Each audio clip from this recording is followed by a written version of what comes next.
What's up, everyone? Welcome to the video. Today we're going to take a look at how to replace the battery in this GM remote key fob. This key fob is going to use replacement battery CR2032, and I'll put a link in the description box of this video to where you can purchase these batteries if you're in need. The other thing I'm going to be using is a quarter. If you don't happen to have a quarter handy, you can use another coin or even a flathead screwdriver, but a quarter is really ideal for what we're going to use it for. If we grab our fob and we're looking at it like this, if we take a look at the bottom,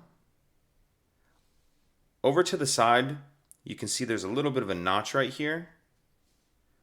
What I'm going to do is stick my quarter in that notch, like that, and then I'm just going to twist it. So make sure that you have your quarter all the way pushed in that notch and then twist. And as you do that, it pops the shell apart. Go ahead and pull it the rest of the way apart. And now we can see our battery right here. The battery will just slide out of that holder like that. We'll grab our new battery, and we want to make sure that we're installing that with the plus side up. Go ahead and slide it in the holder, make sure it's all the way in there. And then we'll snap the two halves of the shell back together. And that's it.